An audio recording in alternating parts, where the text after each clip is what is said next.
And we're live, baby. Good evening, Hebrews and Shebrews. Hello, everybody. Hello, Abu Rafi, Mansour Ashkar. How are you doing, my man? Hello, Abu Rai. It's a pleasure to be here. Always a pleasure. And everybody, welcome to our Druze talk of Khalifa and Mansour. Today, I'm going to let Khalifa introduce our very special guest. Someone that actually I've been talking to for a very long time, only I forgot because I've been, losing track of all the messages that I'm having. But I'm so happy that we got reunited now. So Khalifa, do the pleasure.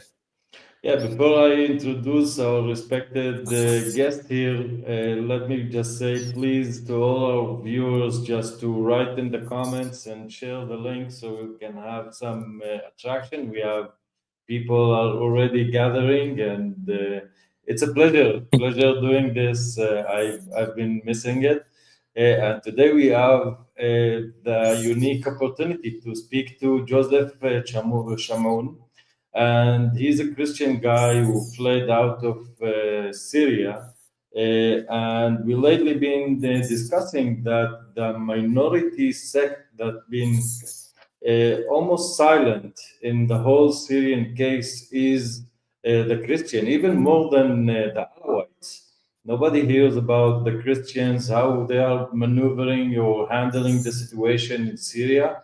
And Joseph somehow caught one of our lives, and we start discussing. And then I knew that he had perfect English, and we said that's a beautiful opportunity. Unfortunately, we have this technical issue that he can't get live with us in video. We'll hope that we can do it another time. So. Hello, like people don't know it, but although he's Syrian and he lives in Sweden, but he had the Israeli flag in his profile picture on Facebook. So I'm wondering, like, please, Joseph, please stand and have a bow and tell us a bit about yourself, how you end up in Sweden, and what's the connection or relation to the Israeli flag. Yeah, thank you so much. Am I audible to you all? Okay, good. Yeah, thank you for the kind introduction. I'm definitely not better than any of you guys. I want to start my statement, my turn here by can we just appreciate these two gentlemen and all the effort they've been putting into the Druze question, but generally speaking, into common sense and shedding a light on the situation that's been going on in Syria and the Middle East, and the stark contrast in comparison to the Israeli society. I'm in love with people who can think, people who live a love life. Yeah, it's not difficult because it's easy. It's possible, always possible, if you shed the, so to speak, the outfit of identity politics and victimhood. It's not difficult to love Israel at all. So I'm going to talk about myself. My name is Joseph Chamaon. I was born into a Christian family in Syria, of course, the northeastern part of Syria, which is Al-Hasaka province. I am Christian by culture, by affiliation, family-wise. The vast majority of my my family are Christian, as far as I'm concerned. We do have a section, a part of the family in Turkey, what's now known as Turkey, who were Islamized by the Ottoman Empire. Kurdish affiliates of the Ottoman Empire, that is, more precisely speaking. And they think they're Kurdish. They think they're Muslim. They are Muslim. I mean, the forced conversion, and they go. The elderly of them, especially the women, go to Mecca, to Saudi Arabia, and they do the Hajj, the pilgrimage. And yeah, it was a pretty sobering experience to realize what happened to my own family. We lived in Syria. I left Syria in 2014. I was around 15 years old, 14, 15 years old, and we escaped. So there's a timeline, chronological timeline that starts with what today's HTS, Hayat Tahrir al-Sham, which is now the Syrian government led by Ahmed al-Shara. moving. So starting with that, what they used to be called, which is Al-Nusra Front, moving to Al-Qaeda's newest, poster baby, which was ISIS taking over Syria, even overpowering Jabhat al-Nusra. So in 2012, we were attacked by Jabhat al-Nusra, who tried to basically advance. Ahmad al-Shara, we all know him now. He was called Abu Muhammad al-Jawlani or whatever, but he was delegated by Abu Bakr al-Baghdadi, which was the leader of ISIS, to basically take over Syria and make it into an affiliate of ISIS within the whole frame of the global jihad. Now, the separation that happened, which the world later came to learn, or discover, is that Jabhat al-Nusra wanted to have a sort of like Afghanistan kind of rule, the Taliban. They wanted their own, state, local, and is local Islamic state, sort of, as I told you, like Afghanistan. And the conflict erupted from there, and ISIS and Jabhat al-Nusra actually attacked each other, after having been, basically like business partners, right? The two leaders. Yeah, it was a delegation. I mean, I delegate you to go and take over Syria, within the framework of Al-Qaeda or Daesh, ISIS. But no, it didn't work that way. Jabhat al-Nusra attacked our city in 2012. I was 13 years old, and they engaged in an 8-hour battle against the Syrian regime forces, which were still present. The Syrian regime was situated onto a mountain. I don't recall what the mountain was called. It's very local to Al-Hasaka city. And basically counterattacked with artillery shells every 8 seconds. And you can imagine an artillery shell, which weighs tens of kilograms, each, a shell, being heard across kilometers by a 13-year-old child. This may be inappropriate to say, to mention, now as someone that is approaching 30 in his late 20s, but at that point, especially live on YouTube, but at that point I remember, peeing myself as a child because it was so loud. Every 8 seconds, a shell. A battle of 8 hours total, by the way, 1/3 of a day, non-stop. Yeah, we were very scared. We thought we were going to be basically the same thing would happen to us, like it happened to Al-Mosul people, the Christians of Iraq. Fortunately, it didn't happen. The Syrian regime was able to thwart the attack, fend them off, and we survived. But I remember, yeah, you asked me a question? Wow, no, I'm just kind of want to recap what you just said right now. So basically, the leader of ISIS, al-Baghdadi, appointed al-Jawlani to take over Syria, and now Jawlani actually took over Syria. Yes, they split it. They had some business kind of argument, but the goal was achieved. Jawlani, who was appointed by ISIS, later on Al-Qaeda, to take over Syria, it just came to my mind. He took over Syria. He succeeded. And then you have Donald Trump and others in Europe coming right now and starting some kind of a relationship with him. But that's just insane. Now, again, I don't want to... Sorry, what? No, I wanted to say it is shameful. It was a moment of disbelief when I discovered the news with Trump, unfortunately, there's this proverb, I think, I don't know if it's French, if it's English, but it says in politics there's never a permanent enemy, never a permanent friend. It's very liquid. It's very, it changes shape. And maybe you have to do that in politics, But yeah, it was a kind of a betrayal by Trump, at least symbolically. I'm not accusing the guy of being a traitor or anything, But what happened was definitely hard to stomach. Shaking the hand of a terrorist. Yeah. So let's get back to what you were saying. So you are a Christian boy living in a Christian village in Syria, and now you're being attacked by the forces of Jawlani, and there's shelling there's explosion, and there's a fierce fight happening. And, you know, as a little kid, you're terrified. Can you tell us what do you remember from these moments? What was happening there? Well, what I even remember the weeks before planning ahead, because, you know, the word went by, and even school children. I remember coming back home from school, and every now and then you would find people. Now, granted, they were from other schools. Boys are like they're 10 years old, 11, 12, 8 years old, telling us, Al-Jaysh al-Hur Qadam, the Free Syrian Army is on its way, which is basically the umbrella term for all these factions, this Free Syrian Army, basically, you know, infiltrated by the Muslim Brotherhood. So they had a point in that, saying, calling it this Free Syrian Army. And yeah, we are coming.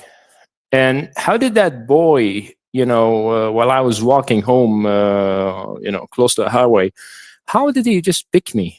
Well, they knew. People knew, you know, this is a Christian neighborhood. We were a Christian neighborhood. We were a tight-knit society, you know. So, yeah, Christians would group, actually, even, you know, with their addresses where they lived, resided. So, yeah, preparing to that, I thought he was just bluffing me, you know. He was just making things up like a boy, like I was personally. Yeah, what do you know? No, it was true. It's called foreshadowing, right? I mean, lo and behold, the next week it didn't happen, but a few weeks later, what I just described earlier was the incident he talked about. They tried to invade our province and our city, and I feared for my life. I was like, yeah, my mom is probably going to be raped, for the lack of a better word. My sister is going to, I don't know, married off to someone else, enslaved as a child, being forced to serve as a maid in somebody's home, because that's what happened to my family 100 years ago. I mean, actually, and this, you know, connects to why I love the Jews and the Israeli state. We, with the only sole exception of the final solution, which was the unthinkable and unmatched industrial killing of a race, of a group of human beings, we had the same experience in the 1915 Ottoman genocide, which we culturally call Seifa, which means with the sword. You know, it's the massacre against the Armenians, the Syriacs, the Assyrians, and the Chaldeans, etc., etc., at the hands of the Ottoman genocide, with the help and the aid of the Kurdish factions at that time, being promised a national state, a national state, like an established, distinct, independent Kurdistan. It didn't happen, of course. You know, we know how the history transpired from there on, but we have went through a lot as Christians. The suffering, even today's anti-Semitism. I can draw comparisons to my childhood. You know, being spat at when you go to the local park. We had a big garden. We called it Hadiqat Tishrin, which is the October park. And you may guess why it's called October. It was actually the war against Israel by the Egyptians and the Syrians, right? So they named the local park 20 meters in front of my apartment, our apartment in the neighborhood, the Tishrin, the October park. So, and lo and behold, you advance, you walk 20, 30, 50 meters from your home, it's another neighborhood. It's a block, right? I mean, it takes a few minutes, like let's say 3 minutes to cross a block in some areas. I mean, yeah, a block in Europe may be bigger.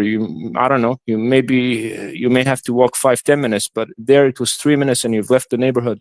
So people who you don't know, other children would throw empty, thick glass smoothie bottles, you know, that they had consumed at us, and the shards of glass would, you know, penetrate our legs and our feet, and they would say, they would curse, we would beep the sisters of Christians, we would beep the Christians, beep all Christians, and then that was a regular occurrence as a child.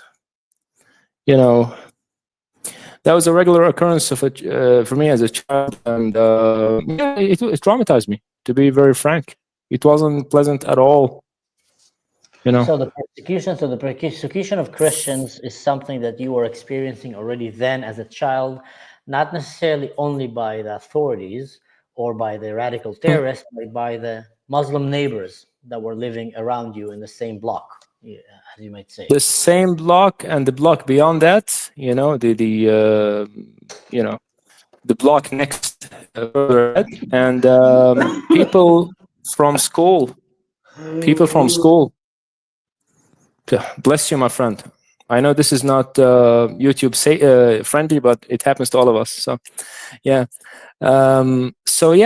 What should I say? It was, and I'm not talking as an identity politician. I don't like identity politics, not just because I'm Christian. The same has been happening to the Druze. The same has been happening, and I'm not saying that because you guys are Druze. Like, there is this concept called universal truth, which most people now, literally speaking, are not comfortable with. I'm not that sort of a guy. I survived a civil war. I don't sugarcoat anything, and that's something you would be able to verify with me the whole journey, whether it's 10 years from now, whether it's 10 years ago. For the people that are watching right now, just to put it in context, when someone says I survived the civil war, we're talking about a war that took the life of over 500,000 civilians. Majority of them were innocent civilians, women and children, in the most brutal way. They were slaughtered by the government. They were slaughtered by the Jolani people, Nusra, by ISIS. They were just stuck in the middle, where we have witnesses, and I spoke to some Syrians who also saw it with their own eyes as school kids. They were walking in the streets, and suddenly there will be helicopters dropping barrels of explosives into schoolyards, into markets. They saw in their own eyes people, dead bodies piling up in the streets. So when you meet someone that comes and tell you, I've survived that war, we're talking a very short period of time where they went through hell, living hell. So, kudos to you, man, coming and speaking about it. I just wanted to make it, clear for the audience what kind of a war we're talking. We're talking about a civil war in Syria that was during the Assad regime, which collapsed right now, and Syria is on the footsteps of probably another coming civil war, only this time by the hands of jihadists, Al-Qaeda affiliated, and etc. Correct me if I'm wrong, Joseph. I appreciate it, brother. No, I commend you. I concur. But I just want to point out something. I want to label what I said earlier about the children, school children threatening us. These incidents with the shards of glass, with the we want to beep your sisters, which basically is a saying of we want to sexually enslave your women because you guys are the so-called people of the book. You are infidels. Yada, yada, yada. I mean, Christians are second-class citizens. Don't even talk about the Jews and the Druze. They're not even third class, unfortunately, within the Muslim social hierarchy. Those incidents happened before the Civil War. They happened when I was while I was in 5th grade, as a 10-year-old boy, going here and there, wandering about in our neighborhood. It happened probably in 2008, the late 2000s, that decade, right? And yeah, it's we were stuck between the hammer and the anvil. Christians in the Middle East, at least my experience, okay, and I'm not even talking about a second-hand accounts. I can talk about thousands of those, but it would invalidate it a little bit because it's me, I haven't been there. But my own experience, it brings me memory talking about this at the moment, honestly. But I remember us buying a pump-action shotgun, the sort of weapon you used to hunt, but it was a regular shotgun, not a hunting weapon. It was a lethal one, and we had a lot of weapons. I remember the day my dad removed the mattress in his and mom's bedroom.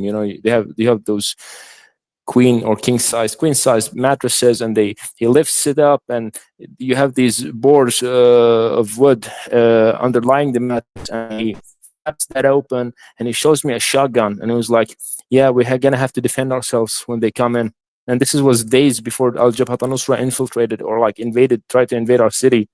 Wow. How old were you? Yeah.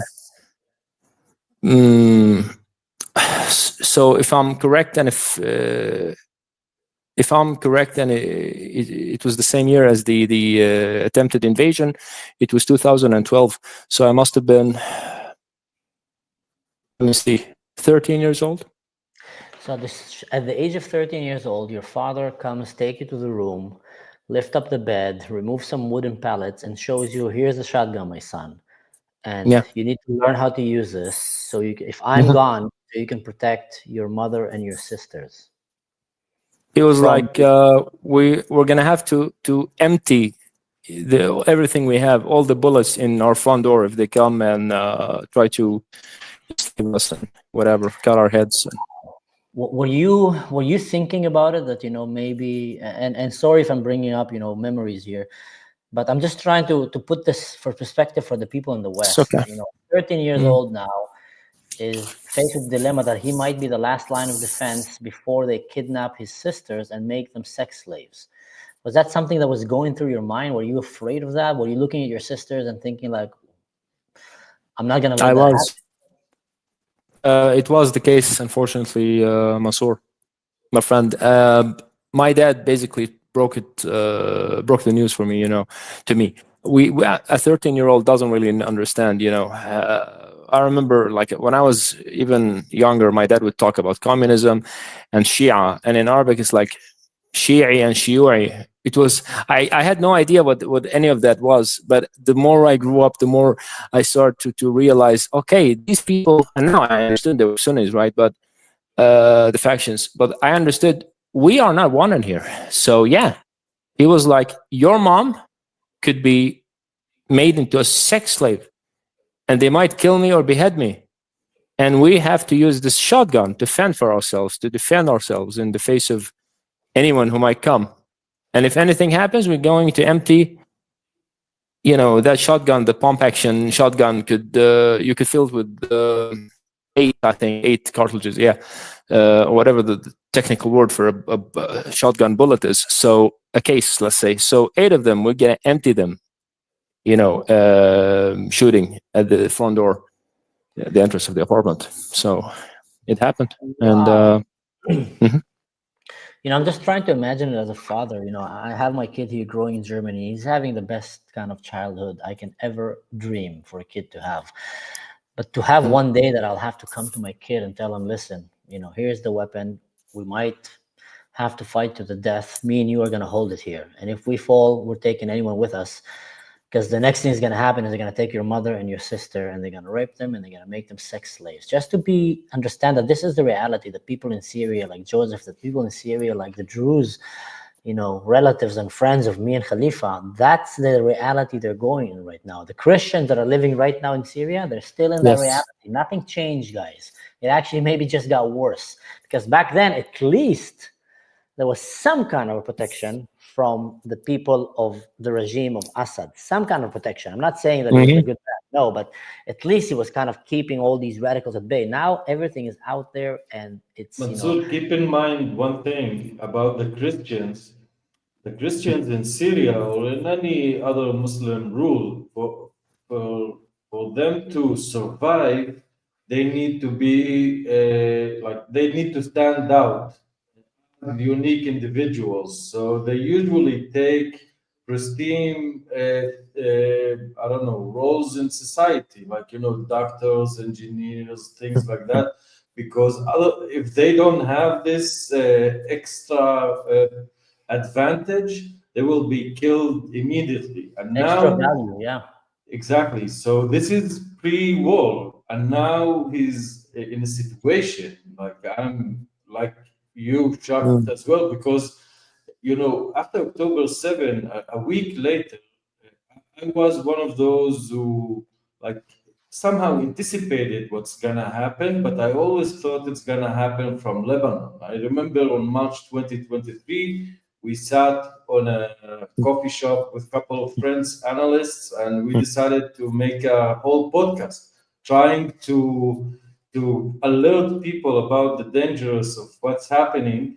And a few days after October 7, I was sitting here and I was positive that the Radwan forces are coming here, and I'm not armed, so I start making Molotov cocktails, or trying to make weapons from anything that I could put my hands on. And I'm still, I have the IDF, I have everybody here is armed, But in their situation, my feeling is like it's the nightmare of all nightmares. You have these unhuman hyenas coming with only hatred and bloodthirst and sex perversions. So this is the situation. This is their reality, and now you need to deal with it, which is You know what you're mentioning now to help people understand. This is basically kind of a classical Islam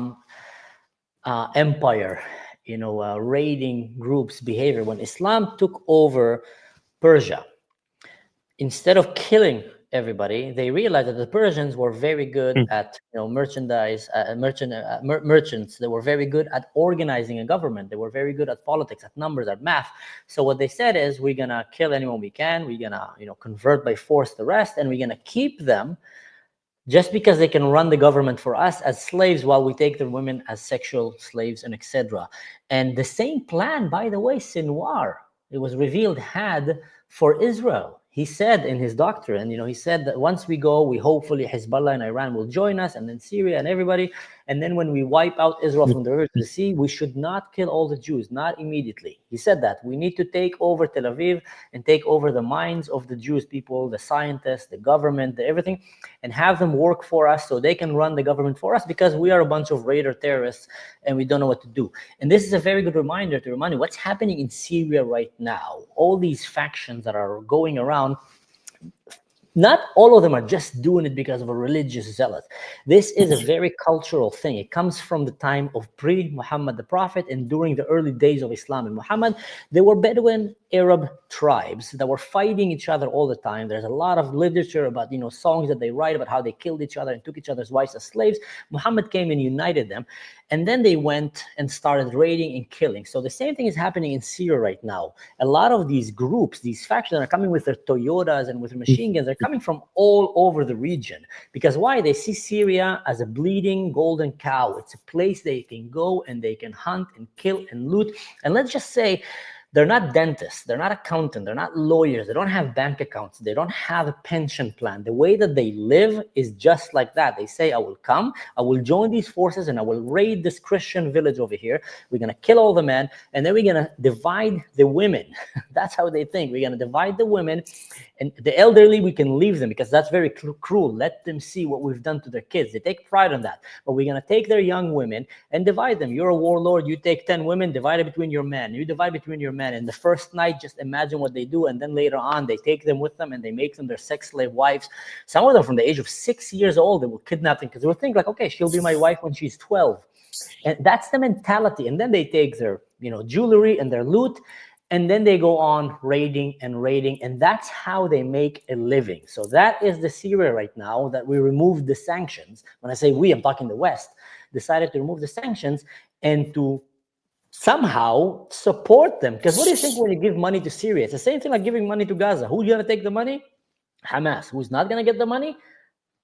The Christians, the Druze, the Alawites, the Kurds, the innocent Muslims that are living there that maybe don't want that faith for the country. I can assure you they're not going to be receiving that money. The one going to be receiving the money is the radical terrorist government and their people, and to please their people. Because remember, they helped Jawlani, and again, correct me if I'm wrong, Joseph, but they helped Jawlani to take over this country. All these groups of bandits, this Arab version of Mad Max that came and joined and drove with their Toyotas and machine guns and dushkas and I don't know what.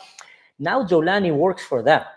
Now Jawlani, they're coming telling him, hey, you promised us a government. We helped you take the government. So come on, where's the Sabaya? Where are the girls that you promised us? You told me that I'm going to take 100 Christian girls. I'm going to take the Druze beautiful virgin girls. I'm going to take the Alawite girls. Where are they? So Jawlani is now, you give him money. What do you think he's going to do with that money? Hey, listen, here's the money about the girls.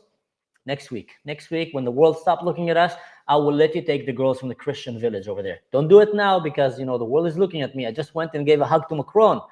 So, bear with me. I have a plan for the future, because that is, I'm telling you right now, again, it's just coming out of my mind, but that's probably how their brains work. I spend a lifetime fighting these savages and being among them. So I know how they think, and this is how they think. And this is what the West just doesn't understand. It not only doesn't understand, it doesn't listen to people like me, to people like Khalifa, to people like Joseph, a Christian who is from Syria, who is telling you what is going on in Syria, what happened to his family, and what's going to happen to the people in Syria. And then you have Americans, again, Christian country. If someone is watching here is an American, guys, listen very carefully. You are allowing your tax-paying money to go into Syria to help murder your Christian brothers and sisters, your Druze friends, your Alawite friends, your Kurdish brave soldiers and girls that are trying to stand there and fight and resist the sex slave trafficking that is happening. Don't let your government do it unaccountably. Ask for clear accountability. And if you ask me, the only way for accountability to see a true progressive Syria or one that is moving is how are they treating the Christians, the Druze, the Alawites, the Kurds, the minorities who are living there. Someone who decided to want to say, I'm not a Muslim anymore, I want to live my life. How do they treat them? That should be your cornerstone, because if we don't pay attention to what is happening to them, we're going to be letting another genocide just happening under our nose. Sorry, I went with a rant here. It's just things that I'm passionate about. So I'm gonna zip it now. Mike is yours. Let's be like, what is really confusing about what's happening in Syria, that you always have those two faces, like it's a Dr. Jekyll and Mr. Hyde kind of thing. In my humble opinion, that these two different ideologies both live, and these forces are fighting each other. And like you could see that even in Julani, they are like disarming the Palestinian terrorist organization, and there are some good things happening in Syria, but the forces of jihad, of making the ummahs not going anywhere, they are fierce. They are terrorists. But I want to go back to Joseph, because his story is very interesting. I'm interested to hear what happened to his family, and when did he decided to move on. But first, for our friends, and correct me here if I'm wrong, Joseph, in my opinion, we hear the least about the Christians because there's a diverse kind of Christian groups in Syria. You have a Syrian, you have Catholics, you have all kind of. So if you can tell us a bit about the Christians in Syria, numbers, well, like you said before, Hasake, and I always remember in the morning TV programs, we had pictures of all the different places in Syria, and Hasake somehow I remember as a place with water and rivers and big wheels on the river. So correct me if I'm wrong here as well. Yeah. Thank you. By the way, I should have said that earlier, but I really appreciated being here, and thank you guys for having me. I'm enjoying listening to you and preparing to reply and or elaborate. I want to just take a couple of minutes, please, to elaborate and then touch upon a few of the topics that you guys mentioned. We have Ahmed al-Shara, so-called Jolani. Listen, guys, at the end of the day, these guys are not army. They're not Shadak. They're not IDF. But they're not regular soldiers. But it doesn't matter. The laws of warfare are the same. You need reinforcements. You need a steady flow of income. If not income, money. If not money and income, food. You need water. You need logistics. These people are directly funded by Qatar and Turkey. Ahmed al-Shara could be sniped out of existence. He could be stabbed. He could be poisoned. He could be yada, yada, yada. The reason that he's still the leader is that he is maintaining the cash flow to his fighters. I mean, imagine being a jihadi. It doesn't matter how devout you are. Even if you were like in the Waffen SS 8 years ago, I mean, if you don't eat, you're going to go home, right? So yeah, they were promised with women, with looting. They got free reign to loot. They couldn't do that in the beginning, in December, those 3, 4, 5 weeks where they took over Syria and offset the regime. Well, why couldn't they do that? Well, Turkey and Qatar. And yes, Israel and the United States must have played a role like that. From a perspective of this is what you can do, this is what you can't do. And this is why you saw no massacres against anyone in the first month or two, right? But then they start to get free reign. Basically, I want to say something. They're funded by Qatar, they're funded by Turkey. Never trust the Muslim. And I'm talking warfare, logistics, or not logistics, let's say tactics, strategy-wise. When you strategize, never trust what a Muslim faction, Islamist faction tells you. It does not matter. Look at their, and this, even if you guys don't share this, this is still my opinion. And I would like to express it. Muhammad himself broke the truce he had with Hudaybiyah, which is the pagan Arabian Peninsula tribe that ruled over the whole area before he came. He spent a number of years doing this secret da'wah, the da'wah to Islam. Now I forget the number of years exactly because I studied that when I was in sixth grade history, in Syria in school. But he spent a number of years, I think, doing the secret covert da'wah to Islam. And then when he was powerful enough, he changed all of those Quranic verses to others corresponding to a level of warfare and dominance. And he had a truce with the Quraysh, okay? And they were supposed to have a 10-year truce, a 10-year peace treaty of ceasefire. Keep talking about ceasefire. That guy broke it 3 years in. 3 years in. So when you look ahead and see, watch and read and listen, read the news about, the Abraham Accords, and Syria is going to join the Abraham Accords. Be careful. Be wary. It's the same thing that Yasser Arafat did when he had the peace treaty, mediated by Clinton. It was the same thing. Never trust the Muslim in warfare. It does not matter. You have always to come from a standpoint of power. Okay? And now, the Christians. The Christians were hanging by a thread in Syria before the war, right? Basically, the Alawites were not religious. They have this religion, but it's covert, it's oral tradition. And even the religious of them didn't really mind or care about other minorities. I mean, yeah, granted, they didn't like the Sunnis, and the Sunnis hate them as much as they hate them, and they hate each other. But do you blame the Alawites having to fend for yourself, like the Druze, for hundreds of years, going to mountains, escaping, just threading the mountains just because it's like a high point and it's hard to infiltrate? The Christians were hanging by a thread, as I said. There was one clause in the constitution of the Syrian Arab Republic protecting minorities. Now, I don't know if it was called the freedom of religion. I don't think so.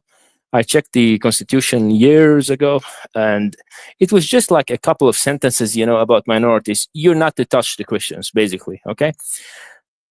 When the regime started to disperse, lose its stronghold over certain areas, the Christians were left to fend for themselves. They were left to their own agencies, to their own accord. We were dying. We were being starved. My dad had connections from his work. He was a civil engineer, and he knew a person or two. I mean, the Alawites, the regime controlled everything, Syria was basically like a family military state, but it's basically a socialist state. They take half of your business, if not 60% of any business that you open. And they say, if you don't want to do this partnership, and it's basically someone from the intelligence, right? The security agencies of Syria and Mukhabarat. If you don't pay us 60% and enjoy the remaining 40, you will not open this business. You go home. They were infiltrating the whole society, the fabric of Syria. And they did not mind the Christians. Why? Because we were peaceful. I mean, the Christians were better at taqiyya than Muslims use taqiyya today in Europe. Okay? Because we had our own Christian taqiyya of talking about Islam, the myth of the Prophet Muhammad, having his Jewish neighbor throw garbage and house garbage, household food waste in front of his door every day. And, he kept doing that, and Muhammad was not minding that at all. One day, the neighbor stops doing that, and the prophet, see how incredible he was? It was like, oh, this guy must be, unwell.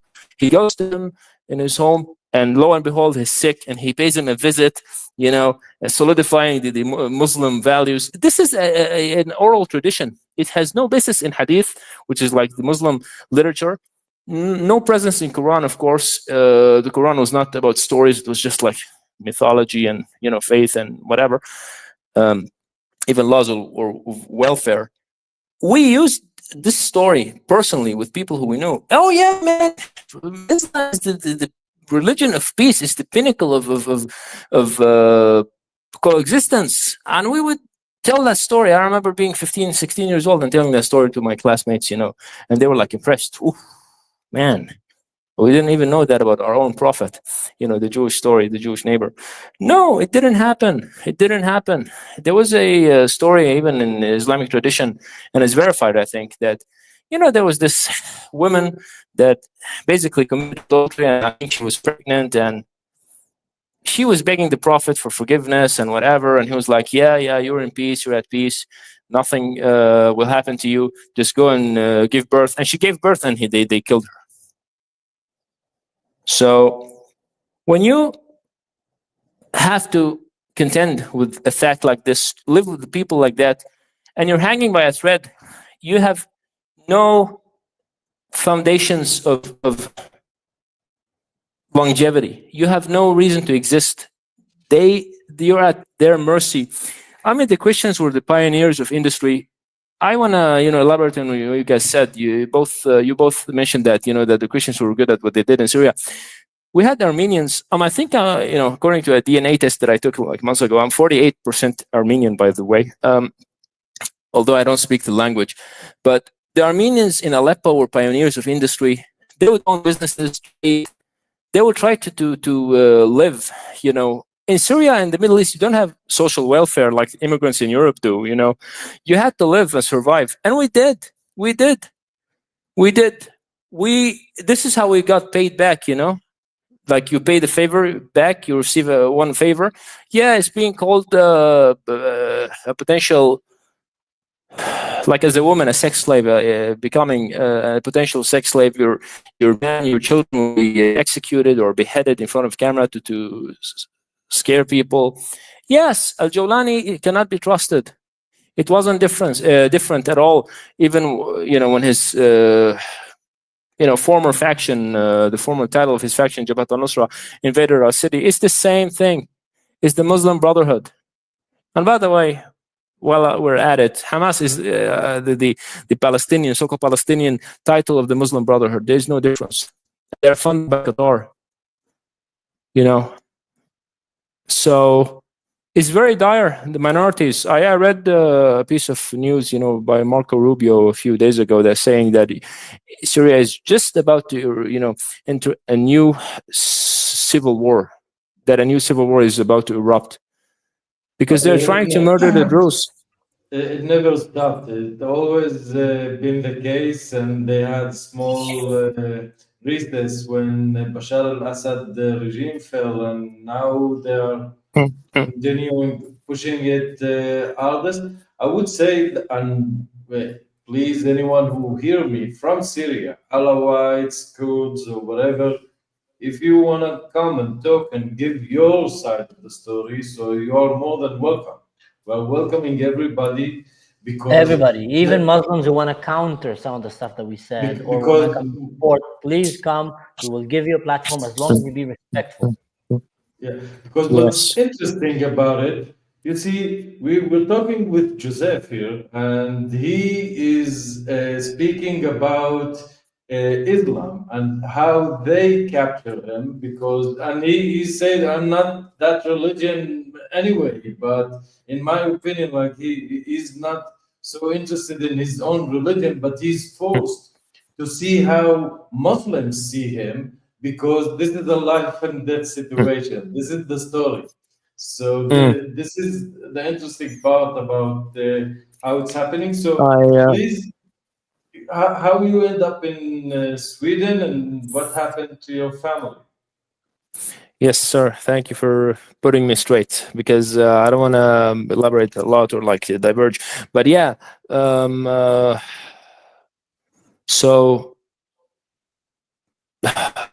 there we have to at one point believe in universals. You know, when an entire people tells you this has been their experience, they're not making things up. I went to Turkey. I spent time with my family there, our extended family that we hadn't, known anything about before coming to Sweden. And I'm touching upon that thing, how I came to Sweden anyway. So we spent 8 months there, and yeah, they were Muslim. They think they are Kurdish. They're not. Culturally speaking, they are, I think, yeah. But and the audacity of calling us infidels, the audacity of calling us, second-class citizens. Listen, Christians of the Middle East are not angels by any stretch of the imagination, especially compared to Jewish people. Okay? And I don't like identity politics, so it doesn't matter if I'm Christian, Jewish. The truth is the truth. I'm not a believer myself. My spiritual or like belief in God just dissipated, faded away with time as I grew up. After I maybe a controversial statement, but after I reached the age of wisdom, or like rationale, I don't know. But it doesn't matter. Identity politics in the Middle East will get you killed if your name is Joseph. Joseph is an infidel name. Although it's Yusuf, the Arabic version, Yusuf is a Muslim name. It doesn't matter. Chamaon. It's both a Christian and a Jewish name. It's like you're gonna be killed twice. It does not matter. Yeah, that name. Yes, sir. So we came to Sweden in 2014 in Turkey. Then we arrived in Sweden. My dad had sent my sister right away, right after that battle. He sent her. I think probably even before that battle. After he sent her away, unfortunately, she had to be smuggled across Europe to Sweden, right? And the details of that thing are not that clear. I'm not even going to try to speculate about them. But all people sent their loved ones using money paid to smugglers, and we arrived here by family reunion, basically. And this is how I arrived in Sweden. Because after that battle, I had to leave my city. I had to leave my school. My school was bombed later. Not bombed from the air, by a bomb truck. 2-ton bomb truck. I had the principal of my school die in a rocket attack. Yeah. But at that time, I was in another city. I moved to Al-Kamishli, right? Which was a stronghold of the Kurdish. Someone drove a truck full of explosives into a school and blew himself up. Someone drove a 2-ton loaded truck, explosive loaded truck, like a lorry, a truck, these massive trucks from construction sites. Into a no, a general school, but it doesn't matter. If they kill fellow Muslims, they'll go to heaven. That's the belief, no? So, who cares if we kill Muslims? Like, that was the belief of Ibn Taymiyyah, that was the belief of Bin Laden. It does not matter if we kill. Like in Kenya, the Qaeda bombing. Yeah, they killed Muslims too. Well, how did al-Zawahiri and Bin Laden justify that? Yeah, they are Muslims? Okay, they'll go to heaven. It's why, whitewashed. So,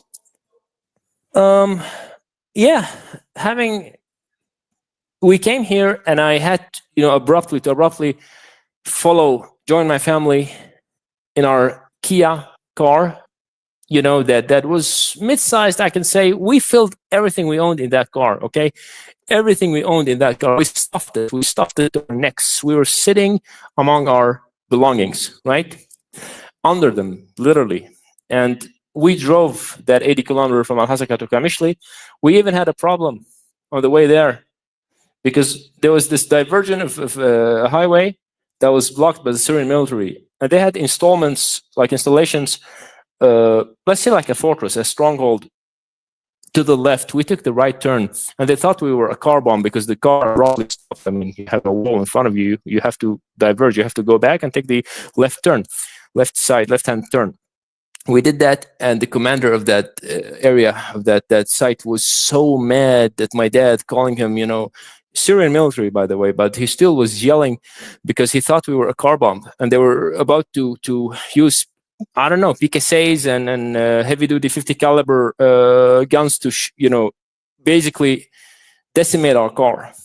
And we had family in there, so my dad turns the lights on in the car, and it's a family, and the guy breathes a sigh of relief. But he was yelling because he held off his soldiers. Don't shoot yet. Don't shoot. At my command, don't shoot. He basically told my dad that was what he had said. So we escaped death multiple times. Not even by that al-Nusra battle. Multiple times. And on our way, one of our commutes between Hazak and Kamishli, we had to do a couple, to move all of our belongings. I mean, it's an entire three bedroom apartment. You have to have a few trips.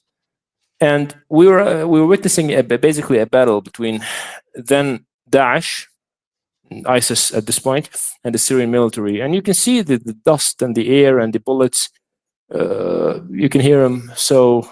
And the splash of dirt, shell hits. It was traumatic. So we came here. We came to Sweden. We have relatives here, and basically, I had no contact with my school friends from Syria for a number of years until Facebook became popular among them, I guess. And I found a few of them on another account, childhood account that I had. And it was such a sigh of relief to know that they are all alive. I even had a childhood crush, a girl that I loved at the age of 11.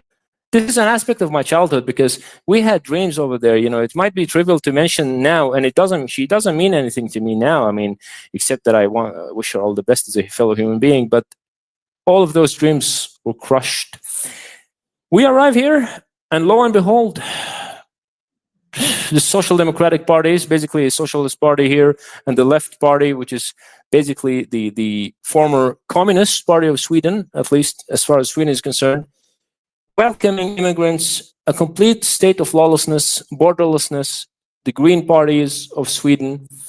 They don't care at all, at all. I have felt just as insecure as I did in Syria at many times living here, especially the first few years when this trauma still persists. Yes. You look over your shoulders, you think someone is going to stab you or kidnap you, because they had threatened to kidnap my little sister, right? I mean, I forgive me for that. After the battle with al-Nusra, ISIS called us. Like, we had affiliates of ISIS. My dad suspected it was a friend of him that basically wanted to steal our apartment after we left. That three-room apartment with a kitchen and a big, massive dining room or like a guest room. Our apartment was luxurious, for the average in that city, and he just basically wanted to take it, like to be the protector of that thing. Just Abu Joseph, Abu Joseph, like calling my dad Joseph's dad.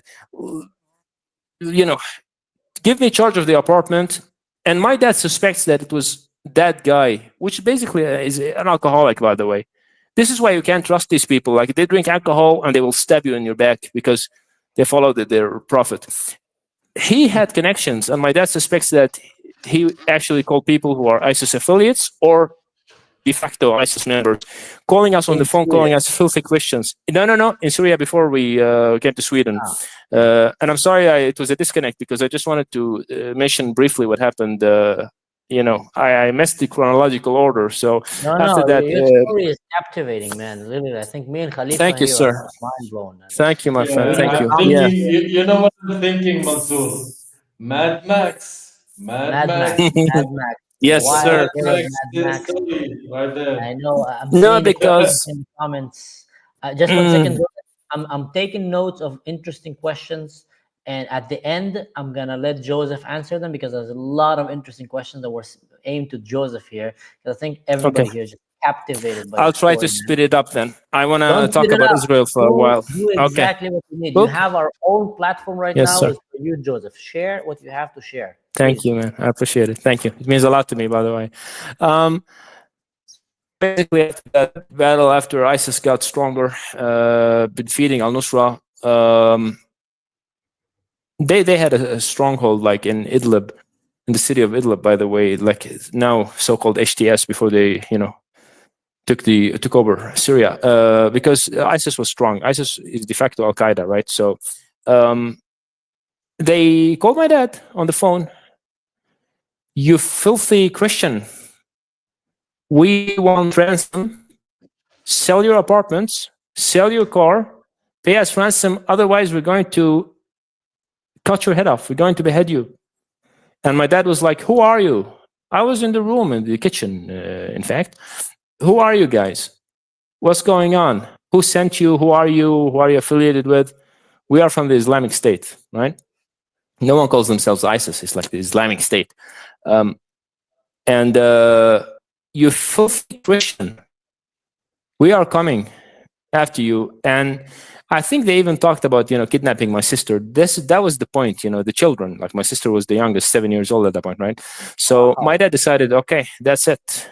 That's it. We're gonna send her off, and this is how she got smuggled out of Syria. Yeah, and we stayed there. At the age of 7, your dad sent your sister off and smuggled her outside of a war-worn country through a turmoil of a journey all the way to Europe. At the age of 7.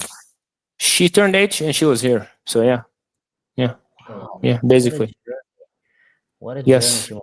It was a treacherous journey, by the way. It wasn't easy at all. But I'm not at liberty to talk about it because I don't know the details and it's messed up. Yeah, it's just like a smuggling, regular, nothing, no secrets, no magic. But I've helped some of my relatives go through that journey, and I escorted them closely. And I've heard the chances of surviving that journey are sometimes not so sure. Physically, mentally, life is on the line. It's a very, very hard journey. Yes, wow. yes. The age of 8, a girl. Yeah. I mean, I'm very happy she did, because I don't think she witnessed, I'm not sure the chronological order, and forgive me because it's been like a number of years, 11 years, like 10 years now. But the problem is that it was so surreal. Like when you have PTSD, which I had at that point, I don't have a war-related PTSD anymore. At least what I think, is muffled. But I don't think she witnessed that war, that battle, because it was really, really, scary. It was frightening. I mean, you lose your ability to control your muscles, your body. You start to pee yourself, as I told you. And arriving here and seeing the infiltration of the Muslim Brotherhood, I read a piece of news that is very funny, by the way, because they say that the French government is pointing out Sweden as a stronghold of the Muslim Brotherhood. Like Sweden, they are mentioned in a French report. Our reputation is through the mud, ridiculous. My God. Yeah, you know what? I feel less safe in Germany as an Arab than in Israel. Yes. Mm-hmm. Yeah. And Israel, 2018, 3 years in, I arrived in Sweden in 2015, right? Basically in parallel with all that immigration wave. Although our way was different, family reunion with my sister, right? She had to live here, I think, for a couple of years alone. So grow up and yeah. But in 2018, I have a friend, a journalist, a freelance journalist, Swedish guy, peaceful, loving, guy that loves Israel. I don't think he's Jewish, he's Swedish. And he and I worked with translating, videos from Hamas in 2017, I think. Yeah, and 16, 17. I barely spoke English. I barely spoke Swedish, but I could, get the job done anyways. And I helped him basically translate Arabic to English, and he translated English to Swedish. Basically, subtext, like subtitles on videos of Hamas, the videos of, those videos that hail and glorify terrorism. I'm just trying to remember one of the songs, actually. It's a lot of songs like Fidaiyon Ana, I'm a guerrilla fighter, I'm a sacrificer, I'm a suicide warrior.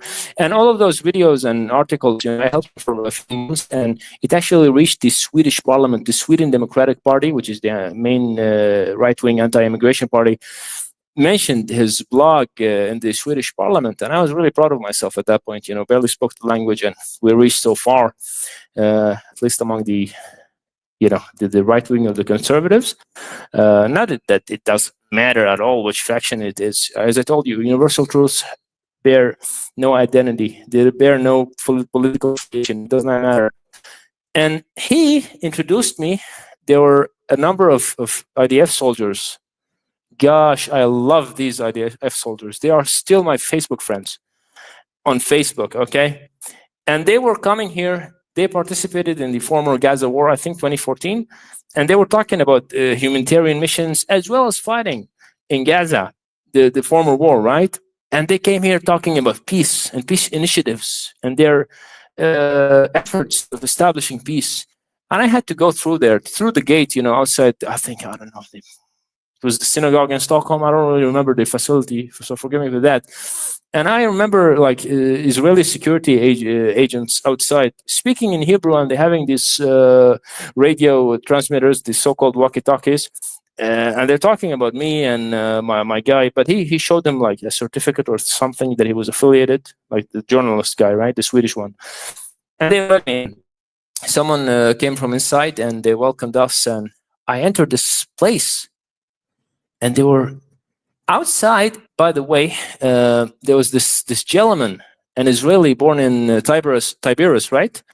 In Israel, Amnon was like a second father to me, although I didn't know him that close.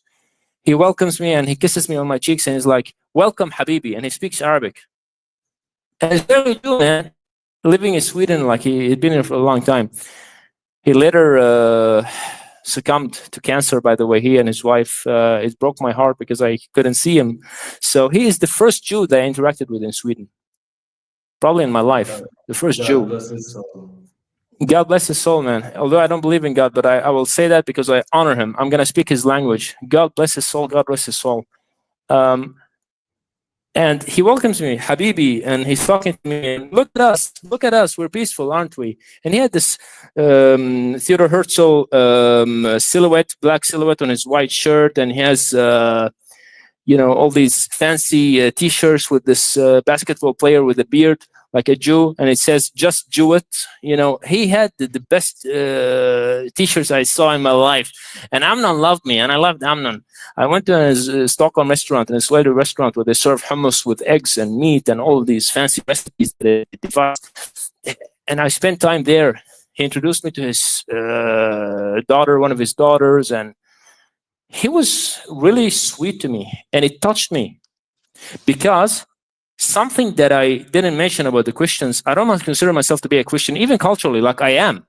It is my culture and my values, but I don't wake up and say, "Oh, I'm a Christian now. What am I going to do today?" No, because the Assyrians, the Armenians, the Chaldeans, they hate each other because of the genocide that happened in 1915, right?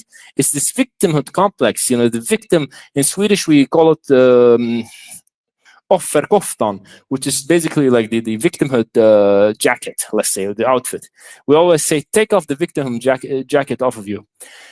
We hate each other. I mean, Syrians and Assyrians hate each other. They don't intermarry. They gossip. And basically, they're not united.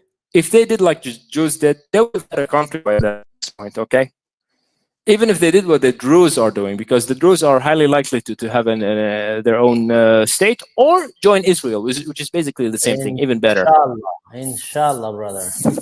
Yes, I really wish so, because even my dad talking about the Druze, talking about the Druze from his early university day years and so on, he never mentioned anything negative about the Druze. He always commended them, So I have a very positive view of the Druze, not because my dad said something. Of course, I grew up and I learned the truth myself either way. But we Christians don't have a nation today, or even recognition of the Ottoman genocide, although many countries do, acknowledge that. Well, because we hate each other. I'm half Armenian. I don't think my family knows. My dad's side, his mom's side, half of them are Armenian. But I did this test, and I'm like South Italian, a little 17% Greek. It's a mashup. It's a mixture of different ethnicities. Unfortunately, no Jewish genes, but it makes it even better. You know why? Because I wake up every day and I am immersed in my love for Israel. I say, Am Israel Chai, every single day, because as I told you, identity politics does not matter. You don't have to be a Jew to acknowledge or partake in this incredible phenomenon. Because, Wow. yeah, you don't have to. You don't have to, because the truth is like the sun. It's clear.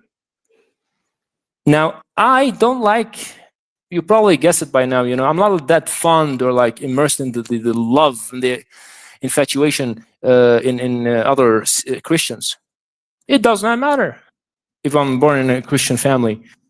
As long as you're a victim, especially, you know, hating Jews. I even had a Christian guy when remember I came to Sweden when I was, 16 and a half, 17. There was a guy like probably 17 and a half, like the year after I learned Swedish, I joined regular school, calling the Jews like in the classroom, calling them rats. I was infuriated. He was not reported. He was not dealt with. Everyone knew. Even our local librarian, a Jewish lady, I think her name was Anna Karen, or Anna. So she had to leave because, and that was like in 2017, 18, no war with Gaza, with Hamas, calling her out and you're Jewish, you guys are destroying Palestinian lives. Basically, going into the library, the school library, right? This is a part of the library, it's, the school itself. In Sweden, a school library is basically a room inside a school designated for children, you know, like the students. You go and you borrow books from there to learn, to do whatever. So she left the school. It took me a year to know. And eventually the Swedish teacher breaks the news. And she's a social democrat. As soon as she discovered my Facebook page, she blocked me right away. Although she had been a supporter of me, you know, learning Swedish. So I met these people 2 years after that, like 2015, okay, I started learning Swedish 2016, maybe the incident happened in 2017. 2018, I meet these, basically I'm let in with my Swedish journalist friend. We watch and, you know, live and film that speech of these three guys. I love them, these Israeli soldiers. Man, I took pictures with them. I was like, and I met the ambassador, by the way, and he flinched. The guy flinched. I was like, I'm from Syria. I put my hands on his shoulder to like pat his shoulder, and he flinched. He was like, yeah, no security agents are here to protect me. We were infiltrated. And I was like, I'm from Syria, but I love you guys. So, because his body language was very skeptic at the beginning. Yeah, but no. And they're still my friends. Amnon passed away, but my Zionism has been growing every day since 2018, probably even 2017.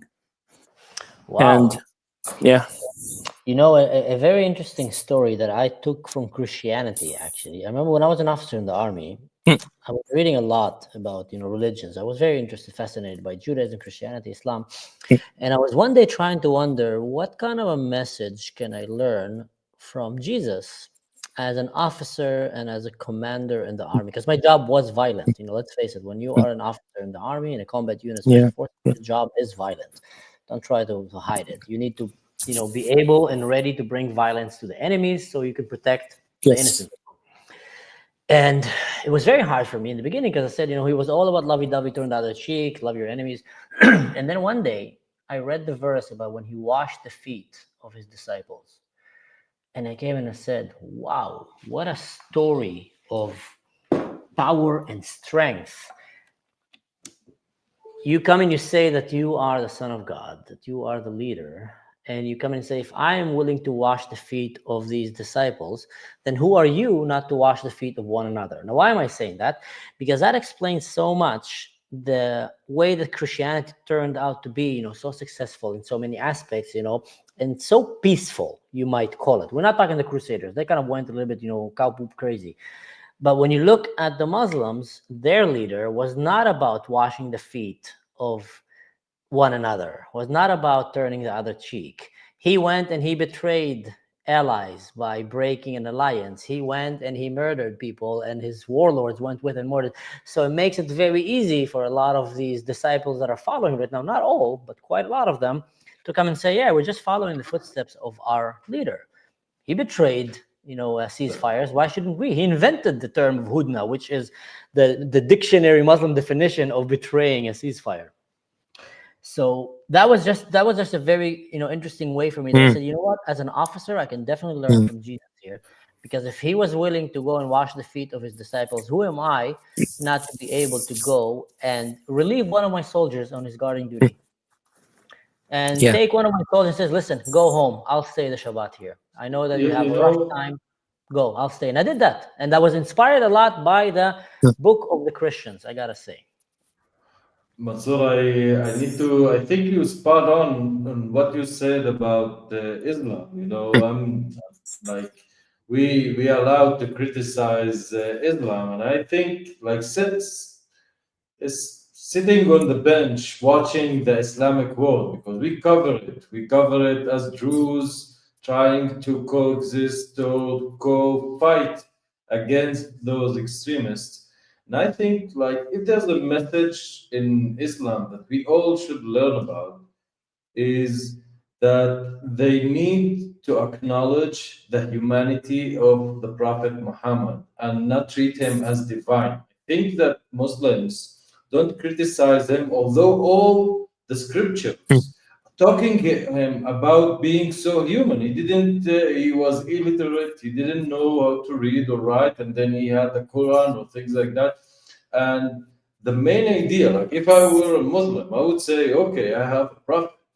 This prophet is as human as any other next guy, but still he could divine and still be human and could mistake. So if I'll take a role model of him, like doing the not higher self of being a human being, but things like, betraying pacts or things that he actually signed on, or things that he did and then he lied about, or whatever. Like, I'm not getting to details, but I think there was a message, and the message is written because he says, I'm a human, I didn't know how to read or write, but I got touched by a divine force. And then you have this Quran, and you could say, like, you can't dismiss Quran or Islam saying it's a tradition of 2 billion people that has nothing to do with humanity and didn't contribute anything to humanity. That will be totally wrong. But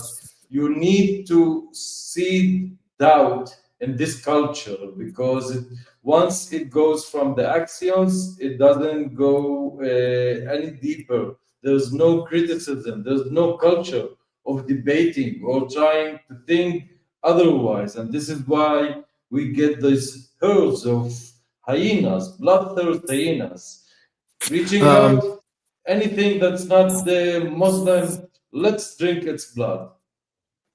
I'm just gonna say briefly. Maybe regardless of the character of Jesus, if it actually existed, or not, but maybe following the teachings of Jesus and taking them way too seriously, as opposed to like how you should adapt them to the current status quo. Maybe that was one of the reasons that the Christians of the Middle East, Oriental Christians, got what they got. Turning your cheek, you can turn your cheek to your enemy just so many times before you have to just block that off, slap them back, and say, I am here. I'm an integral part of this society. I'm not going to accept that.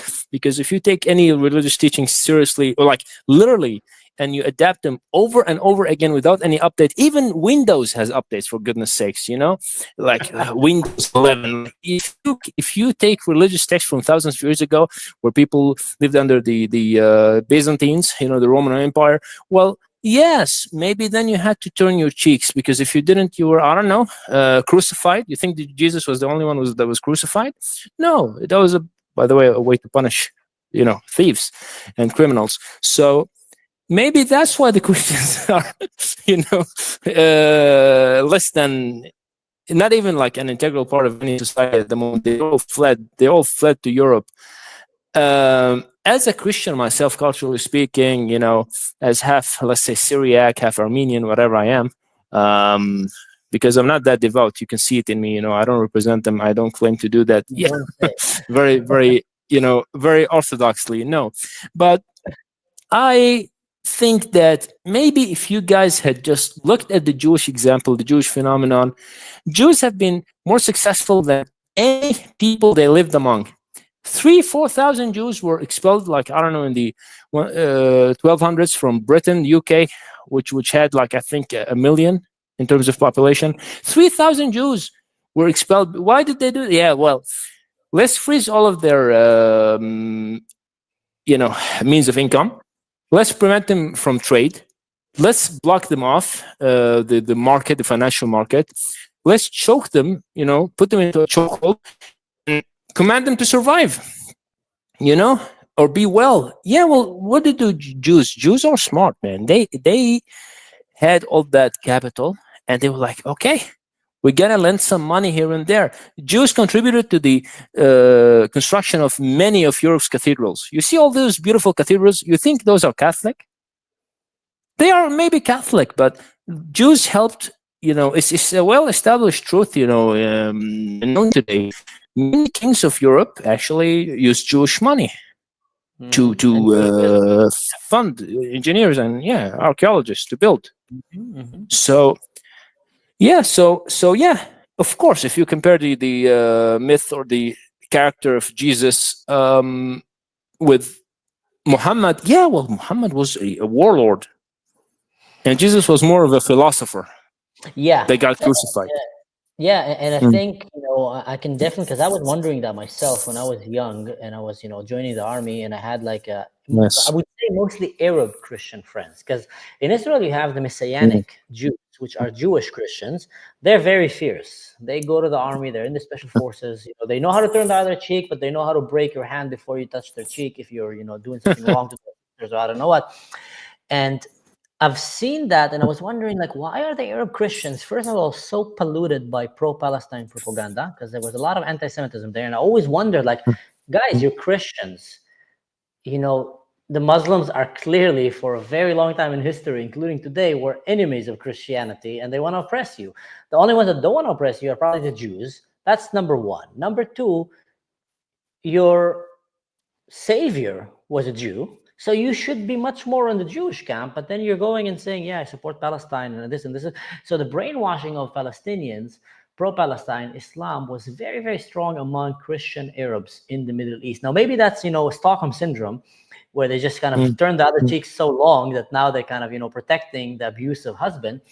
But one thing about Christianity, and that kind of said, okay, thank God for that. And people might not like it, but I always say thank God for the Crusaders. And people, oh, you're talking. Well, you know what, guys? If it wasn't for the Crusaders, we'd be living under a Muslim Sharia empire, planet Earth, right now. It's the same thing like coming and saying thank God to the Americans. If it wasn't for the Americans, we'll all be speaking German or in a gas chamber right now, or having a fingernail scratching on the walls. So there were, and if you look at this, these two Christian nations. So when Christianity went and took seriously its role to be strong, they saved the world, not once, not twice. And when Christianity just kind of forget that and go full on, you know, Stockholm syndrome, just turning the other cheek, they end up, you know, being abused, being persecuted, being chased, and also for some very bizarre reason, being against their allies, which are the Jews or the Druze. You know, I don't think Christianity went against the Jews in Lebanon, but in general, there was quite a lot of hate toward the Jews, although now I think they're kind of waking up when it comes to that. If you look in America, I think Americans know to put a pretty good kind of distinction between being a Christian and also being, you know, pacifist. Because if you take it scripture-wise, and again, I'm a kind of a nerd about scriptures, Jesus is coming and saying, I'm the Son of God, I am God, God that came to earth. You know, some theologies look at it differently, but in general, that same God is the God, is the Lord of Wars, is the God Almighty, is the God that went, you know, and his spirit went through David and his guys, and then he just went and one guy in one battle killed 400 people, or, you know, David ran and just killed Goliath, or he will come in the end of day, Jesus will be coming on a horse with a sword, and, you know, in Armageddon. So there is images of Jesus warrior, like, and I think some Christians kind of hold into that as well, and just like, turn the other cheek is cute, but like I said, there's a red line for that. But the Arab Christians completely ignore that. They're just all about turn the other cheek. And that's why in Syria, at least, you see that the Druze took a little bit more seriously defending themselves than the Christians. Now, yes, you have Christians here and there that had the guns and weapons, says, up until my house, my daughters, my kids, stay away from them. And I admire and I respect that. But as a community, they were trying more to survive with this pacifist mentality. And it's not working too well for them right now, I gotta say. They have to figure out a way, either find new allies. Yielding to extremism is not gonna do anything good for them, and they are not organized. I just want to say that look at the hour. Like, we are 20 minutes past 1 hour, and I think we could stay till the morning. But we need to. It's fascinating. Yeah, so maybe we should. This is the longest broadcast we had ever had. Yeah. Wow, Thank you, man. sir. No, it's fascinating. So you know what? I just want to say. Someone made a very comment fascinating. Joseph is the real deal. He wiped out his Israeli flag in a crown of a pro-Palestinian protester in Stockholm. I told him this is not wise. I did. You did that. I did that. I think I faced 1,000. I faced 1,000 people, and I was surrounded by like 50 or 100. They tried to grab my flag. I hate that specific Israeli flag because it was made of polyester, and I was like, that's a cheap material. You know what? It held. Like 4 or 5 people tried to grab it from me, and I still have it, and it's hanging from the wall. With Palestinians with the Israeli flag. Oh yeah, they were coming by, and I decided either now or never. You know why?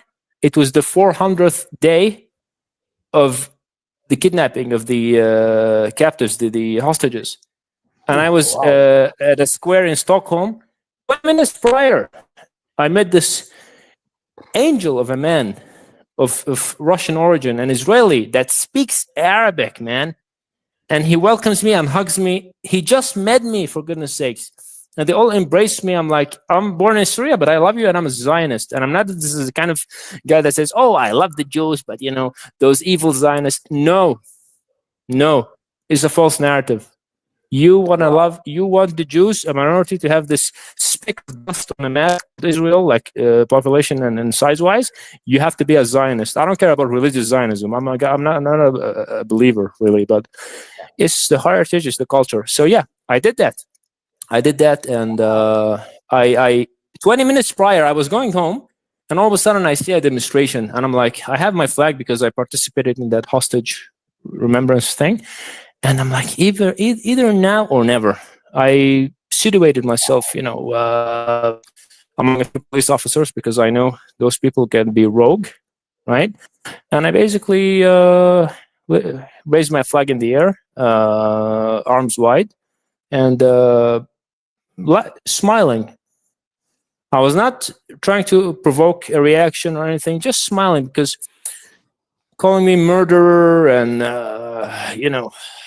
genocide. They thought I was a Jew, and that's an honor, by the way. Thank you, guys. You thought I was a Jew. That's an honor. I'm not, but hey, if it bugs you, how about that? I'll double down. I'm a Jew, and all of a sudden, yeah, they surround me and they tried to grab the flag, and a few of them spit at me. And by the way, they were like talking in Swedish, and I see their faces. They are Arabs, and all of a sudden, I'm like, yeah. Murder, and I'm like, Wallah, shut fuck, which in Arabic basically means, oh really? Oh, how dare you? Really? And I was speaking their language. They were shocked. So, and I reported one of them to the police, by the way, because she spat at me, and it's still ongoing. How about that? Yes, I'm a Zionist, man. Wow, man, what a rock star! What a rock star! Here's another one. It's a question by our dear friend Leah, and yes. She asked, do Christians in Syria serve in the military? Are they united to protect one another? Is there self-defense tactics used and taught? Okay. Leah, unfortunately, we don't have that in Syria. We did not have that. I mean, I'm talking about the time of the regime, the regime era. Syrians, just like everyone, went and served in the army. You would barely shoot 30 bullets. It's an AK-47, basically. All of it is Russian arms. And no, You barely get to practice. This is why Israel special forces have such a good time in Syria. It's like going to a party, you know, everyone is drunk and you're the only sober one there, and you can slap everybody like in one go, and no one even knows, you know, right?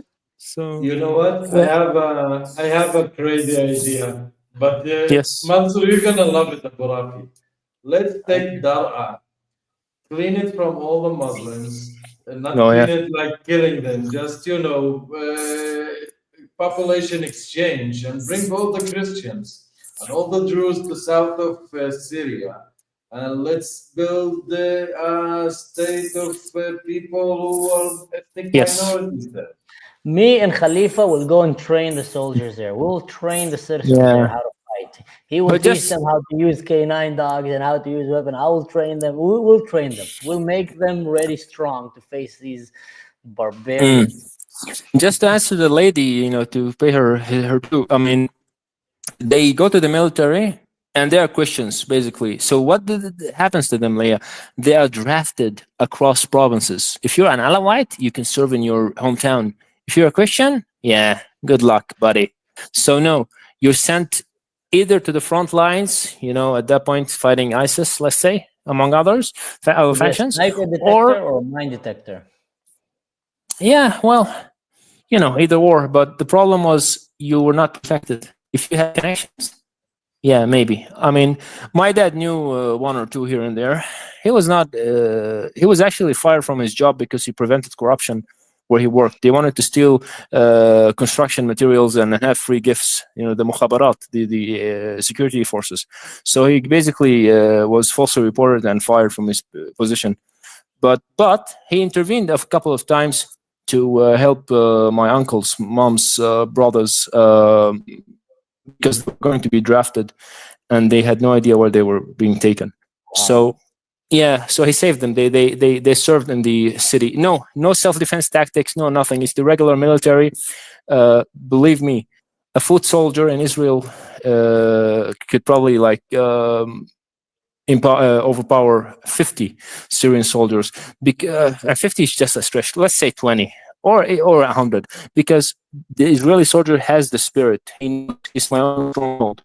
The Syrians know they are just serving the dictator, trying not to be punished. Yeah. So, yeah. No, I agree with that. I just want to read this one out loud because that one made me very, very happy to read it. It's from a guy from Syria. He's a Druze, and he said, MQQ123, and we said, we Druze lived with Christians. We shared everything. We lit the tree with them.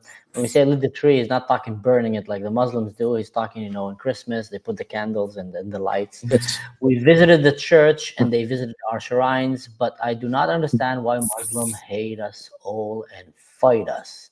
So I think that summarized kind of what we spoke here. And maybe to finish with the last question.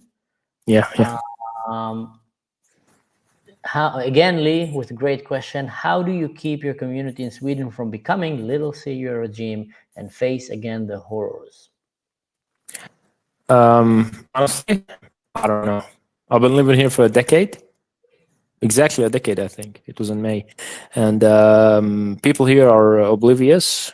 They don't care. What they care about is just after work meetups, parties, voting for the left because they care about the environment. Like, we have some idiot, you know, terminology, like words, expressions here, like climate anxiety.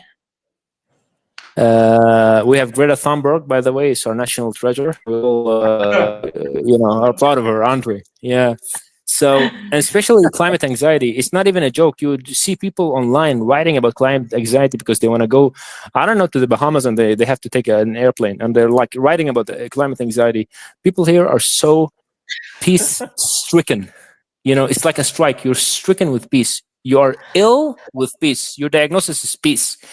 And that's the case, by the way. So no, there's no way until the people here wake up and decide we're gonna regain our national identity. That's the only thing. I have given up hope on Sweden, by the way. So I'm not as a good spokesman for Sweden.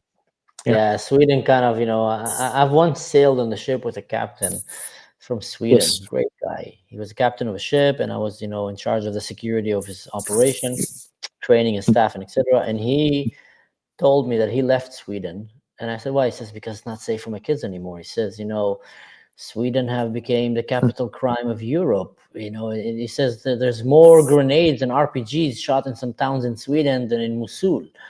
And I was like, what? And he says, yeah, man, it's like, it's completely out of control. How is it going there?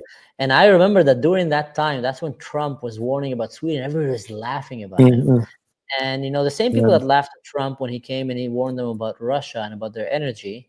And look who's laughing now, So I think these people are very, like you said, they're struck by peace. They've been poisoned by overdose of peacefulness that they kind of forgot what it means of what's happening around the world. They think everyone wants to become like them, one of them. No! Iranians and Afghans come here and they fight. Iraqis and Iranians come here and spit at each other in public transportation. We have videos of that on Instagram and the social media. It's very funny. No. No. Yeah. Well, by the way, thank you, Shauna, for the Hobbit shoes. If anyone doesn't know, that's a joke. I said before, we should support the Hobbits and buy them shoes. And it became kind of a joke in this channel where people do sometimes a super thanks. They say for the Hobbit shoes. So in case someone is wondering, there's no Hobbit shoes fetish here. It's just a very funny joke. But just like Khalifa said, it's becoming quite late in both places. And Joseph, my hat's off. I'm so honored and glad that you were able to come here and share. I think everybody was super fascinated. We still have 221 people live listening to podcast, and that's not that easy to get today, especially in a podcast that was we published it basically half an hour before it started, almost. And by the way, I wanted to strangle Khalifa because he was the one that said let's do it this hour. And this way I want to remind guys, there is a fight coming soon with the Druze MMA fighter. His name is Sean. Okay, he is right now about to go on the stage and fight an MMA fight. The guy is a proud Israeli Druze, and he goes with the Israeli Druze and the flag Druze. Go and watch that video and cheer for Sean. We love him. I was super afraid we're gonna miss this, but I came and said, you know what? As much as I love Sean and I want to watch this fight, I really want to be in this podcast here and talk to you, Joseph. So luckily the fight didn't happen yet. So Khalifa, I'm not gonna come and take my frustration on you.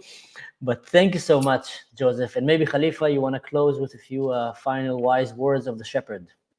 Well, first of all, good luck to Sean. It was really fascinating conversation, and I really hope that other people like Joseph come forward, speak with us, and let us know. Share this conversation to other people.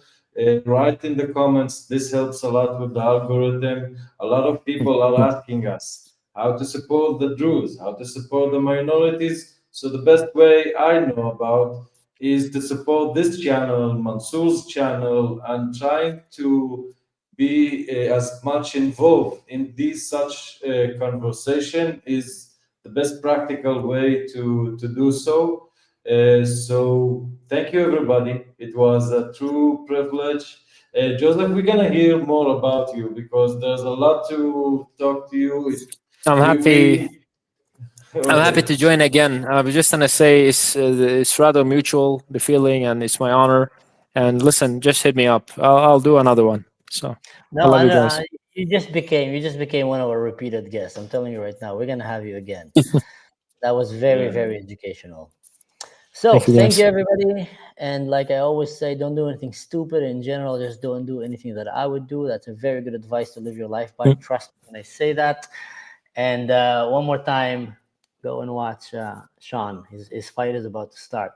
Okay? Yes, send me a link. I'm gonna watch it. Champion. He's a champion. Well, he's gonna win this fight. All right. Okay. Joseph, wait. We're just gonna finish the call and we can keep talking. Yeah. Of course. Good night.